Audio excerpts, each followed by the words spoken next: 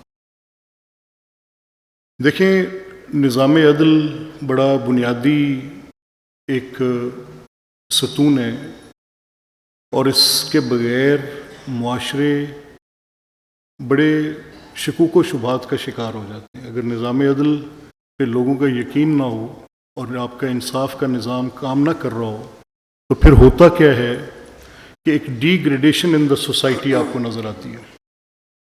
میرا یہ ماننا ہے کہ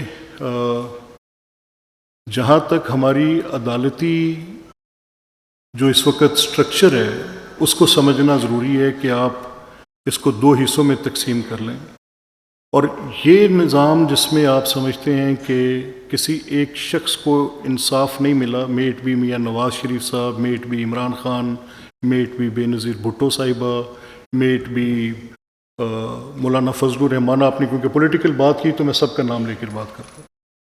تو یہ ایک سب کے ساتھ جب آپ بات کریں گے تو سب کی اپنی اپنی ایک سٹوری ہوگی سنانے کے لیے.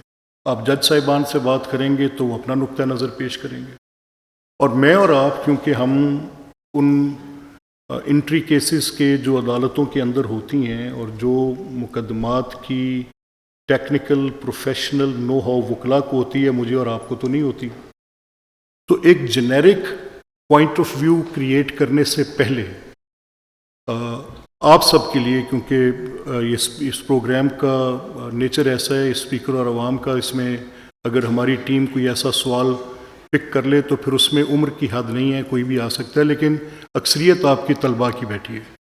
تو میری آپ کو سجیشن یہ ہوگی کہ جب بھی آپ اپنی رائے قائم کریں کہ لیٹ سے احمد کو انصاف نہیں ملا، آپ نے یہ رائے قائم کرنی ہے، تو اس میں ضروری ہے کہ آپ تحقیق کریں، آپ اس کے اوپر ایک اچھی ریسرچ کریں. آپ کے پاس آج کوئی مشکل نہیں ہے کہ آپ ریسرچ نہیں کر سکتے. آج it is a day of I T, آج it is a day of A I, آج it is a day of all knowledge at your palm.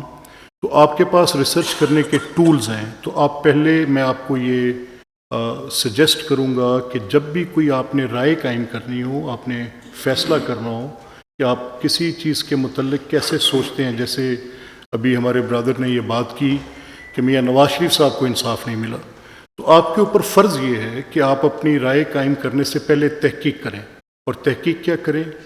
آپ اس کے فیکٹس کو ایسرٹین کریں، اس کی لیگل پروویژنس کو ایسرٹین کریں، اس دور کے اخبارات میں دونوں موقف کو جانچیں. اخبارات کے اندر پرنٹ میڈیا میں آپ جائیں، آپ ڈیجیٹل میڈیا میں جائیں، ان سب کو نکالنے کے بعد اگر آپ ایک رائے قائم کرنا چاہتے ہیں، decision is your choice how you make it, but the decision has to be informed decision. آپ کو پہلے پوری انفارمیشن کریکٹ ہو، اس کے بعد آپ اپنا ایک انفارمڈ ڈیسیژن کریں. آج صورتحال یہ ہے کہ ہمارے ملک میں سپریم کورٹ میں اس وقت لاکھوں کی تعداد میں مقدمات زیر التوا ہیں. آج صورتحال یہ ہے کہ ہمارے ہائی کورٹس میں لاکھوں کی تعداد میں ہمارے مقدمات زیر التوا ہیں. آج ہمارے جو سیشن کورٹس ہیں اور جو ہماری سول کورٹس ہیں یا میجسٹیریل کورٹس ہیں، آپ وہاں پر گزر نہیں سکتے، آپ جا نہیں سکتے، ورکنگ کنڈیشنز کوئی نہیں ہے.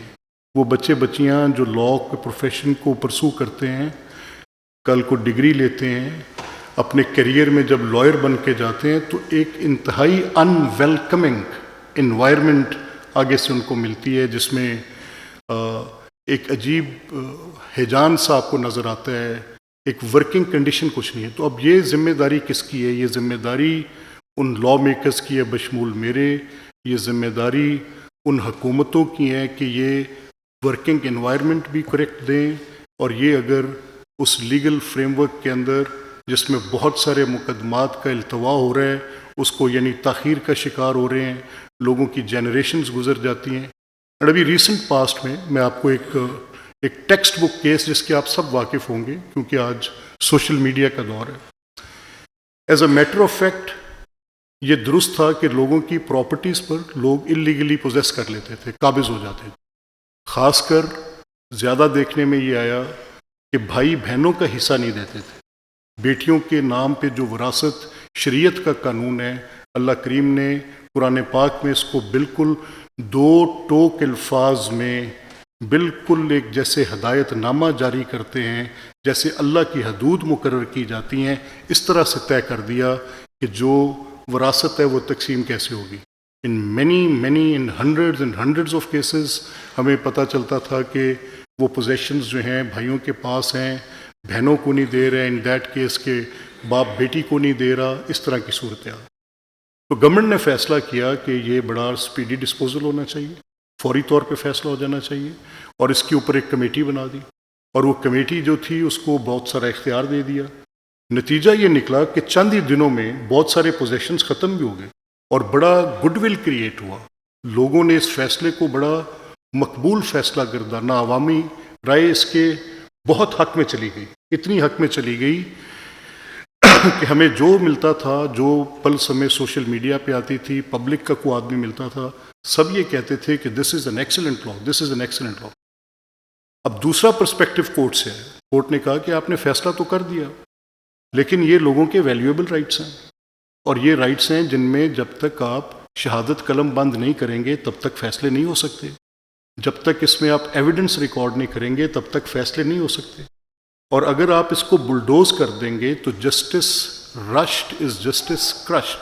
ایک طرف تو ڈیلے کی پوزیشن ہے اور ایک طرف یہ پوزیشن ہے، اور اس میں آپ وہ اختیار جو عدالتوں کو صرف اس لیے دیا جاتا ہے کہ وہ ڈیو ڈیلیجنس کریں گے تھرو ایویڈنسز، آپ ایک ایگزیکٹو کمیٹی کو دے دیں گے، اور وہ جو ریکارڈ کیپرز ہیں ان کو آپ آربیٹریٹرز بنا دیں گے۔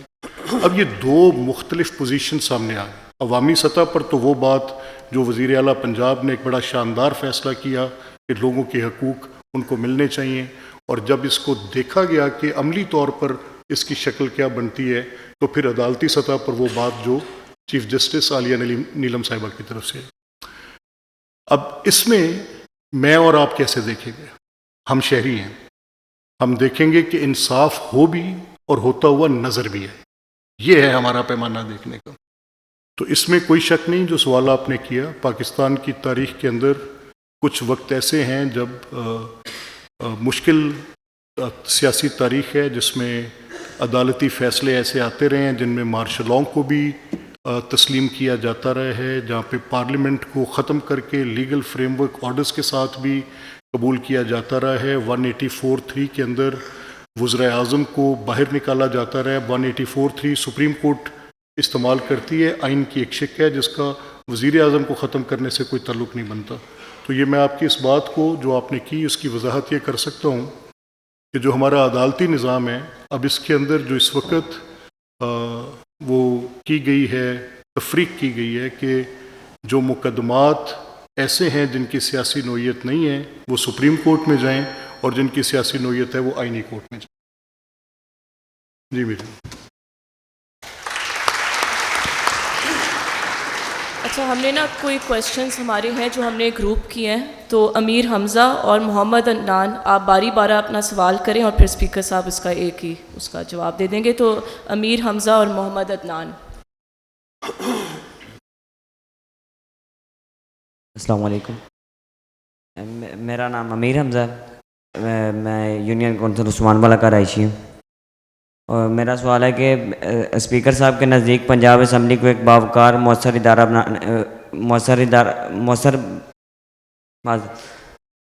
میرا سوال ہے کہ اسپیکر صاحب کو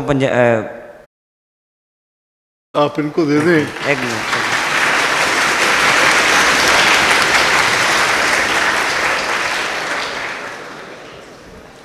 میرا سوال ہے کہ پنجاب اسمبلی کو آپ مائک کے بغیر کہہ لیں، مائک کے بغیر کہہ لیں، آپ آرام سے، take your time, speak slowly. آپ پیچھے رکھیں، چلیں آپ بیٹے بیٹھ جائیں، آپ بیٹھ جائیں، آپ نیکسٹ کوشچن لے لیں۔ محمد عدنان، پلیز آپ اپنا سوال اسپیکر صاحب سے، ان کو مائک دے دیں، مائک دے دیں۔ پانی دو بیٹے کو بھائی۔ جی السلام علیکم سر۔ پانی دو نہیں لاکے۔ اچھا، میرا آپ سے سوال یہ ہے کہ پاکستان کے اندر جو ہمارا ایک طرز حکمرانی ہے، اس کے ممبران جب الیکٹ ہو کے یہاں پہ پہنچ گئے تو وہ دیکھتے ہیں کہ اب اس کے بعد یہ ہوتا ہے کہ وہ عوام کے لیے تقریباً ناقابل رسائی ہوتے ہیں، ٹھیک ہے؟ آپ اکثر ان کو اپروچ کریں تو پتہ چلتا ہے وہ لاہور گئے ہوئے یا اسلام آباد گئے ہوئے ہیں، ٹھیک ہے؟ اب ایک چیز ہوتی ہے کہ مسئلے کو حل کرنا، دوسرا یہ کہ آپ ایٹ لیسٹ اس مسئلے کو سن ہی لیں، ٹھیک ہے؟ ہمارے یہاں خاص طور پہ جو دیہی علاقہ جاتے ہیں وہاں پہ یہ ایشو اکثر دیکھا گیا کہ وہاں تک مسئلہ پہنچانا ہی سب سے بڑا ایشو ہے۔ ان کو آئیڈیا ہو جائے کہ کسی بندے کو کوئی مسئلہ آ رہا ہے تو وہ اپنا مسئلہ وہاں تک پہنچا پائے۔ تو میرا آپ سے سوال یہ تھا کہ کیا اسمبلی کے اندر کوئی ایسے KPIs آپ نے سیٹ کیے ہوئے ہیں کہ جو کہ ان ممبران کے حوالے سے؟ Thank you. آپ کا بڑا اچھا سوال ہے، اور میں نئی انوائرمنٹ کا بعض اوقات پریشر اور سٹریس ہوتا ہے، تو جو چھوٹا بیٹا میرا اپنی بات نہیں کہہ سکا، میں نے اخذ کیا ہے کہ وہ کیا کہنا چاہ رہا تھا، تو اس کو بھی میں آپ کے سوال کے ساتھ ہی کلب کر دیتا ہوں۔ اور یہ کوئی ایسی بات نہیں جو ان کے ساتھ ہوا ہے. میں بھی جب پہلی بار کسی بڑے پوڈیم پہ تقریر کرنے کے لیے کھڑا ہوا تھا تو میری زبان نے میرا ساتھ نہیں دیا اور مجھے بڑی مشکل پیش آئی تھی. اور اس نے تو پھر ہمت کی, 2-3 بار کوشش کی, میں تو پیچھے ہٹ گیا تھا, اس نے تو پھر ایفرٹ کیا. تو this is part of it. Keep on trying it. بڑی اچھی بات ہے. اور آپ رورل بیک گراؤنڈ سے ہیں, میں اس لیے آپ کو زیادہ اپریشیٹ کروں گا کہ آپ کے پاس مواقع کی کمی ہوتی ہے آپ کے پاس, اور جو موقع آپ کو ملتے بھی ہیں وہ بڑے کمپرومائز ملتے ہیں. میں پہلے آپ کے سوال کا حصہ لیتا ہوں. دیکھیں, اس کا 2 لائن میں جواب ہے. میں نے اپنے تجربے سے بتانا ہے, اور میرا تجربہ یہ ہے کہ پہلی بار میں 2002 میں اس اسمبلی کا رکن بنا تھا.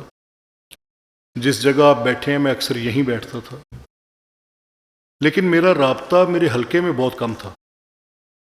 شاید اس لیے کہ میں بہت نوجوان تھا, میری پرائرٹیز ڈفرینٹ تھیں. میں نے اپنا بہت سارا وقت بجائے حلقے میں دینے کے, اپنی کانسٹیٹوئنسی میں اپنے ووٹر سے کنیکٹ کرنے کے بجائے میں نے اپنا بہت سارا وقت سیر و تفریح میں گزار دیا. میں کبھی امریکہ چلا گیا, کبھی میں کہیں اور چلا گیا, کبھی بیرون ملک کسی دورے پہ, جہاں کوئی دورہ جا رہا ہوتا تھا میں اس پہ اپنا نام ڈال لیتا تھا اور میں چلا جاتا تھا. اور اس کا نتیجہ یہ نکلا کہ 2008 کے الیکشن میں مجھے میرے حلقے نے مسترد کر دیا, میں الیکشن ہار گیا. تو میں اپنے تجربے کی بنیاد پہ یہ کہہ رہا ہوں کہ جو لوگ اپنے حلقے کے ساتھ کنیکٹڈ نہیں ہوتے, اپنے ووٹر کو وقت نہیں دیتے, اپنے علاقے کے مسائل حل نہیں کرتے, اپنے لوگوں کو میسر نہیں ہوتے, اویلیبل نہیں ہوتے, تو فطری طور پر وہ اگلا الیکشن ہار جاتے ہیں. ووٹر پھر برداشت نہیں کرتا کہ ایک غیر حاضر شخص, ایسا شخص جو ان کے مسائل کو حل نہیں کر رہا, وہ پھر اس کے ساتھ اپنا تعلق نبھاتے نہیں ہیں. اچھا, دوسری اس کی بات یہ ہے کہ جو آئین اور قانون کہتا ہے وہ یہ کہتا ہے کہ جو الیکٹڈ ممبر ہے اس کی پرائمری اور فور موسٹ ڈیوٹی, پہلی ڈیوٹی اس کی اپنے کانسٹیٹوئنٹ کی پرابلم ایڈریس کرنا, یعنی اپنے اس حلقے کے اس ووٹر کی, اس شخص کی جو اس کانسٹیٹوئنسی میں رہتا ہے, اور اگر وہ مجھ تک آتا ہے تو وہ اس کے مسئلے کو حل کیسے کرتے ہیں. اب یہ تو میں نے بات چیت کی آپ سے انفرادی طور پہ کہ انفرادی طور پہ میں کیسے اس معاملے کو دیکھتا ہوں.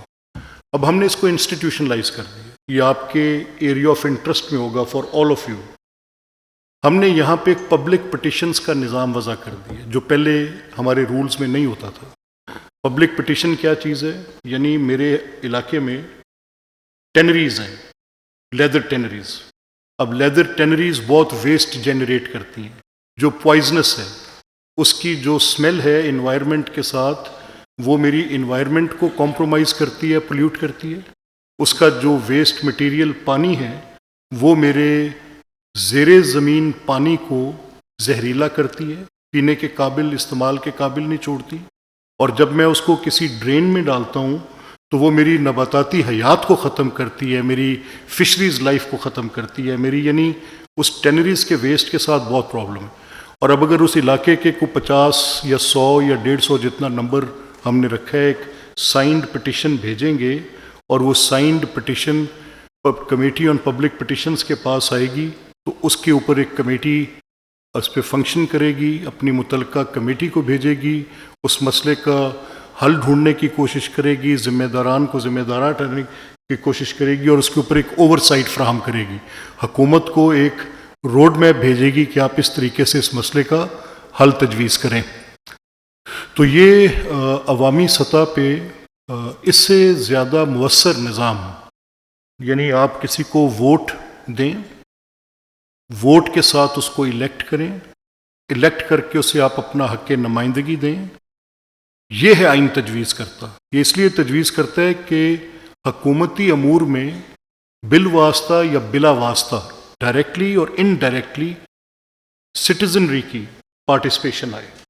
تو یہ اس کی بیسک تھیم ہے, اور جو شخص اس کرائٹیریا کو میٹ نہیں کر پاتا وہ بہت جلدی اپنی پولیٹیکل لائف کے آگے فل سٹاپ لگا لیتا ہے.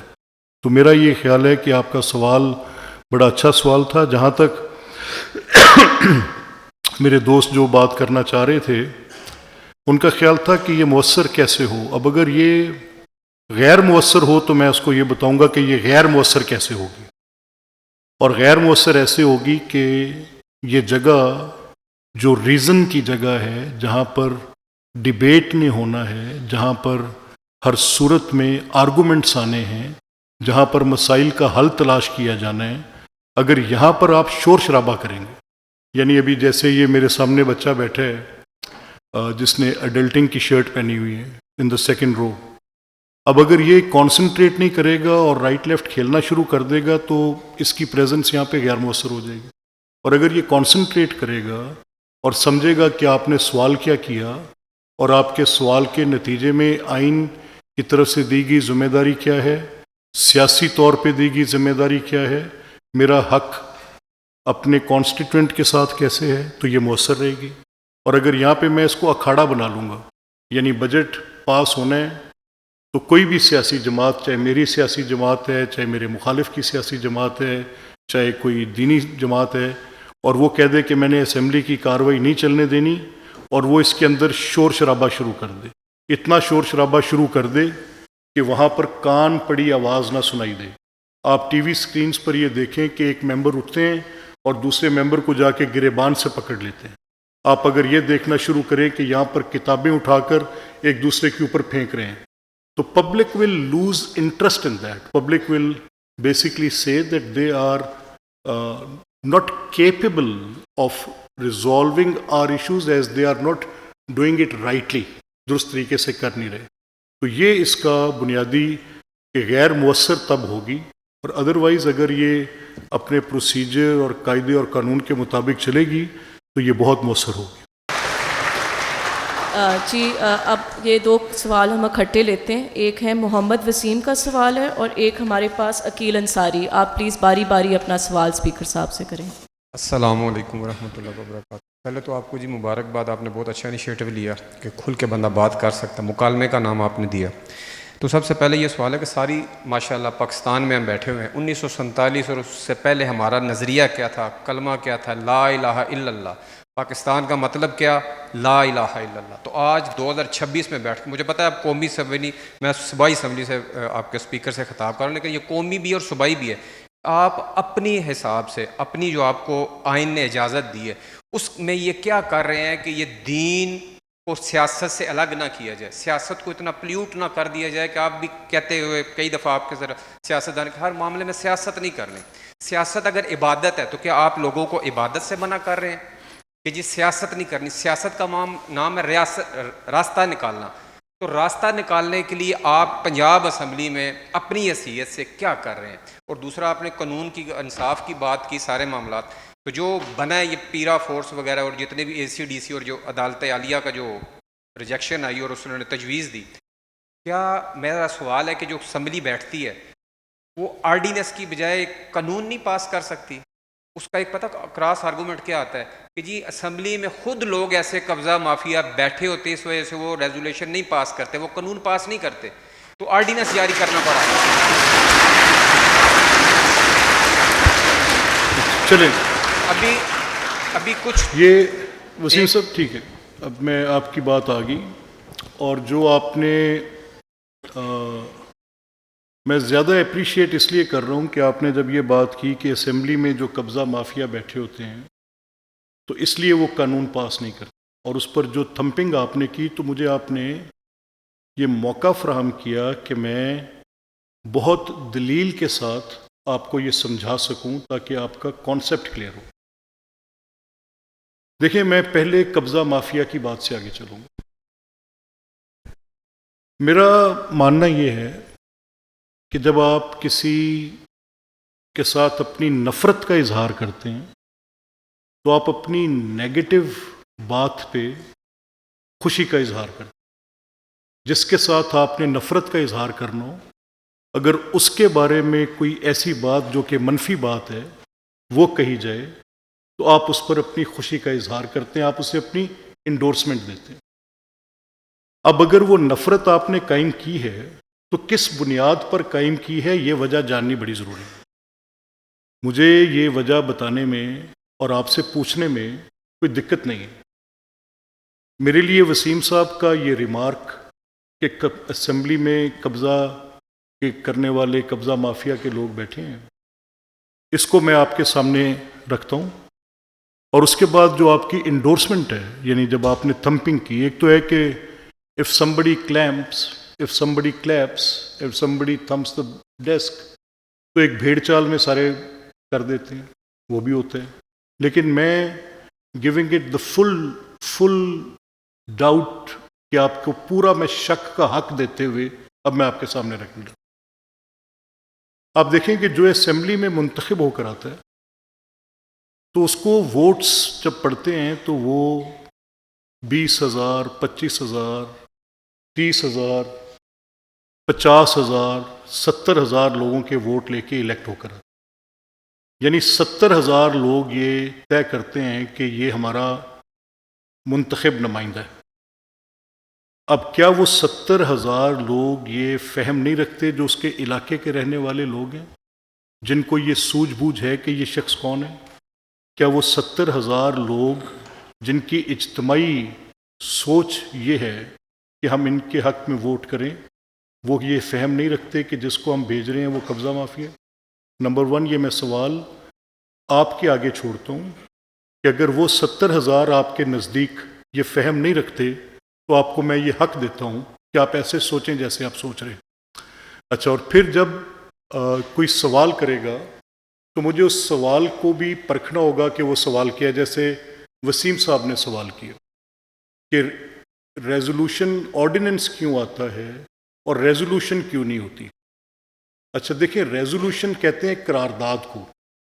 قرارداد یہ ہوتی ہے کہ آپ اسمبلی کا کوئی رکن جو ہمارے قواعد کے اندر ہے، یا آپ کسی بھی مجلس میں یا کسی عوامی اجتماع میں یا کسی یونیورسٹی میں یا کسی سنڈیکیٹ میں یا کسی پبلک گیدرنگ میں آپ اکٹھے ہو جائیں یا کسی سیاسی جلسے میں اکٹھے ہو جائیں، تو وہاں پر جو head of the chair presiding بیٹھا ہوتا ہے، چاہے وہ اسٹیج سیکٹری ہو یا جو صدارت کی کرسی پر بیٹھے ہیں وہ ہوں یا وہاں پر جو منتظمین ہیں، تو وہ جب اپنی بات کرتے ہیں کہتے ہیں کہ ہم یہ فیصلہ کرتے ہیں کہ اس رمضان المبارک میں، میں مثال دے رہا ہوں کہ اس رمضان المبارک میں یہ طے کر دیا گیا کہ کسی کے گھر میں بھی کوئی ایسا شخص اس محلے یا آبادی میں نہیں ہوگا کہ جس کے گھر کے اندر ہم یہ راشن کا پیکج نہ پہنچائیں.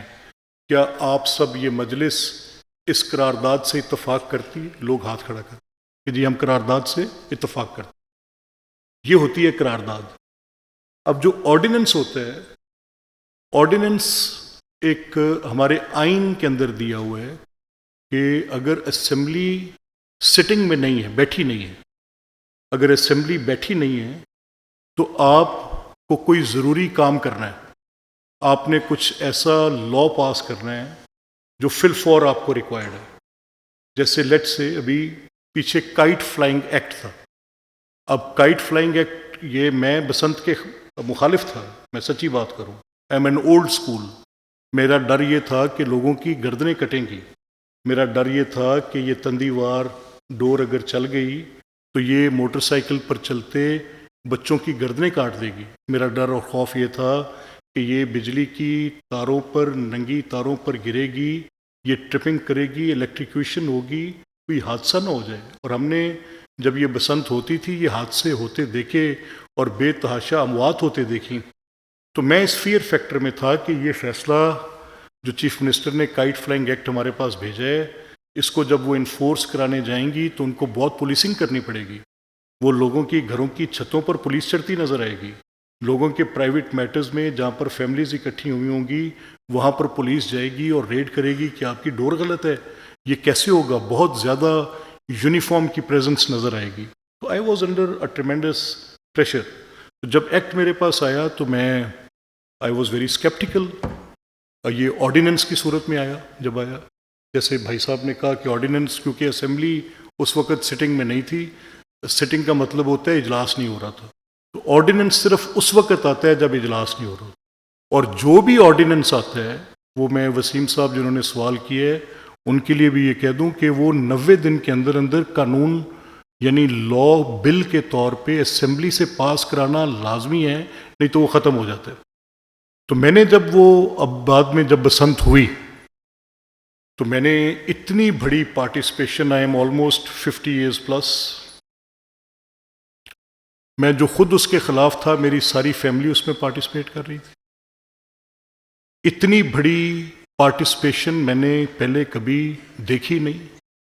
بلینز آف روپیز کی اکانومی جنریٹ ہوئی، حادثات کنٹرول ہوئے، ایون کہ ایک امام بارگاہ میں مسجد میں ایک بوم اٹیک ہوا جس میں ہمارے کئی افراد لقمہ اجل شہادت کے درجے پر فائز ہوئے، اور ان بزدل دہشت گردوں نے سجدہ ریز نمازیوں کے اوپر یہ بزدلانہ کارروائی کی. لیکن میں نے یہ دیکھا کہ کتنی ایپیٹائٹ تھی. ایک دن سوگ میں لوگوں نے اپنی تقریبات منسوخ کیں، لیکن دوسرے دن the Lahore was blazing, the Lahore was at its full boom.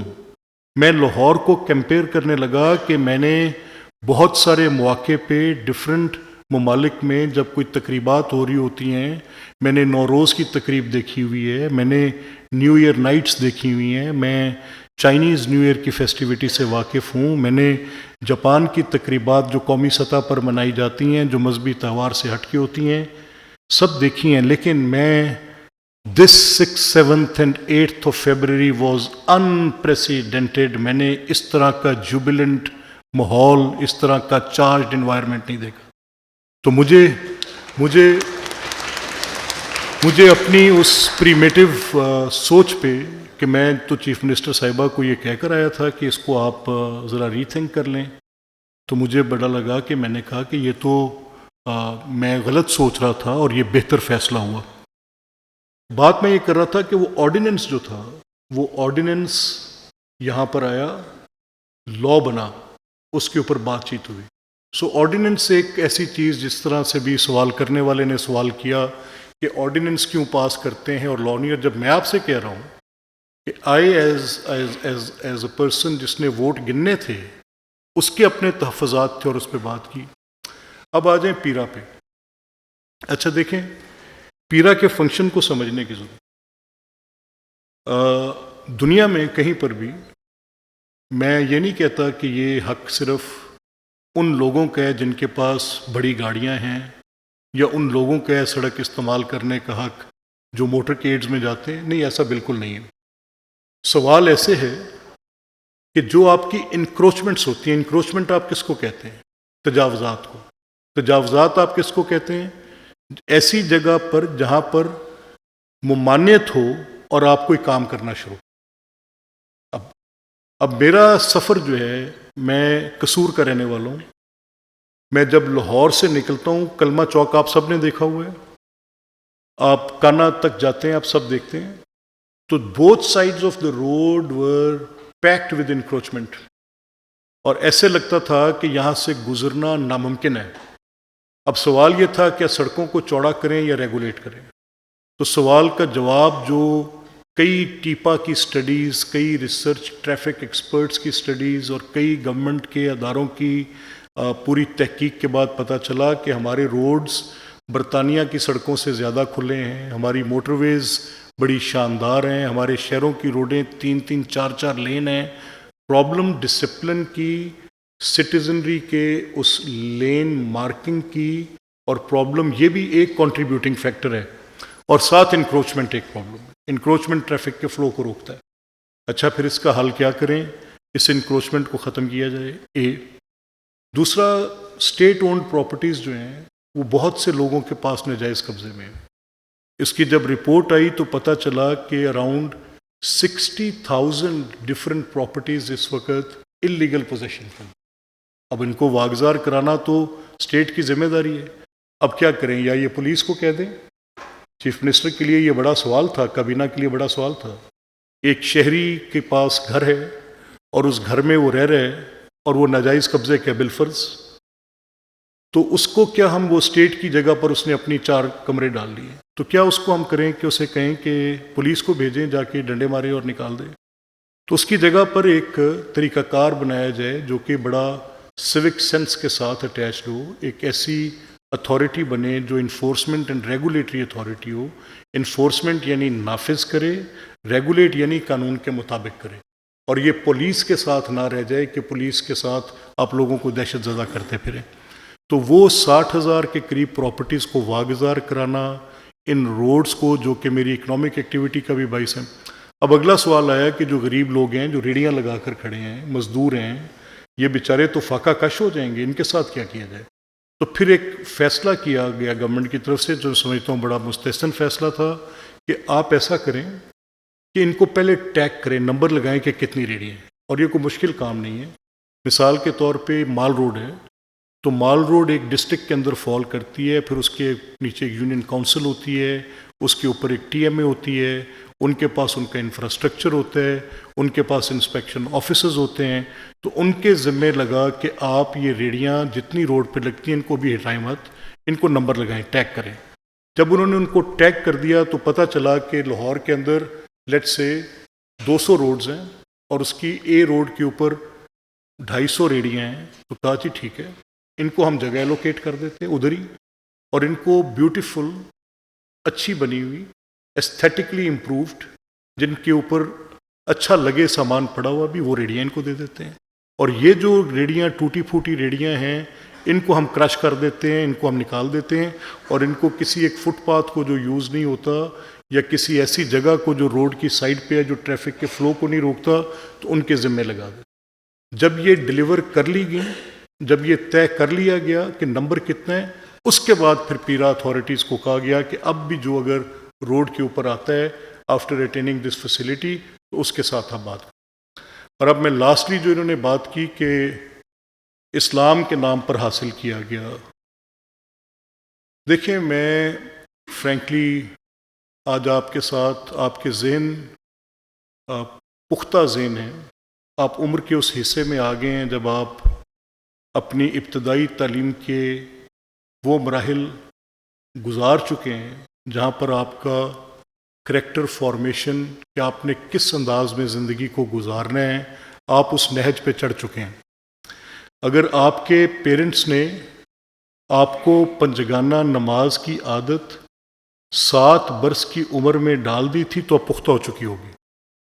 اگر آپ کو انہوں نے تلاوت کی عادت صبح سویرے ڈال دی تھی تو اب پختہ ہو چکی ہوگی۔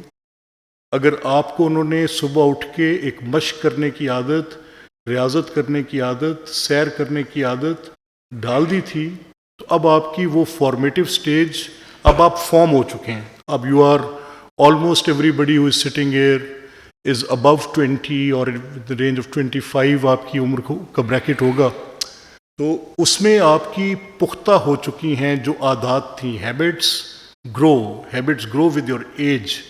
اب اگر آپ نے اچھی عادتیں ڈالنی تھیں وہ آپ کو ڈل چکی ہیں، یا اگر آپ لیزی ہیں، آپ کاؤچ پٹیٹو ہیں، آپ کام نہیں کرتے، آپ کے اندر تلاوت کی عادت نہیں ہے، یا آپ کے اندر نماز کی عادت نہیں ہے، تو اب آپ کو سیکھنے سے آئے گی۔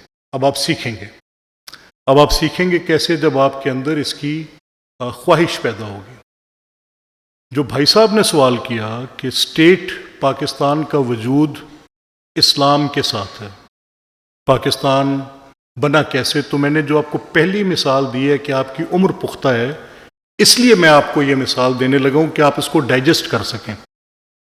اگر میں کسی بالکل چھوٹے بچے سے بات کروں گا تو مجھے اس کے انداز میں اسے بات کرنی، میں تو اس حق میں ہوں کہ جو پرائمری یا پوسٹ پرائمری بچے ہیں ان سے آپ فلسفی پہ بات کریں، ان کو کرٹیکل تھنکنگ سکھائیں۔ ہم تو بھول گئے ہیں، ہم نے تو ان کو صرف ABC تک چھوڑ دیا۔ اب اسٹیٹ کرافٹ میں جب پاکستان بن رہا تھا تو آپ کے علم میں ہوگا کہ جو 1940 کا الیکشن ہوا، آپ سب تاریخ پاکستان کے طالب علم یا تو ہوں گے یا رہے ہوں گے، آپ نے 14 نکات پڑھے ہوں گے، آپ نے منٹو مارلے ریفارمز پڑھی ہوں گی، آپ نے ہسٹری آف سب کانٹیننٹ میں یہ ساری چیزیں دیکھی ہوں گی۔ اب پری پارٹیشن 2 انتخابات بڑی اہمیت کے حامل ہیں۔ یہ جو نعرہ ہے کہ پاکستان کا مطلب کیا، لا الہ الا اللہ، اس کا وجود کیا ہے؟ جب 1940 میں انتخابات ہوئے تو مسلم لیگ کو فاش شکست ہوئی، یعنی یہ اس اسمبلی میں جہاں ہم بیٹھے ہیں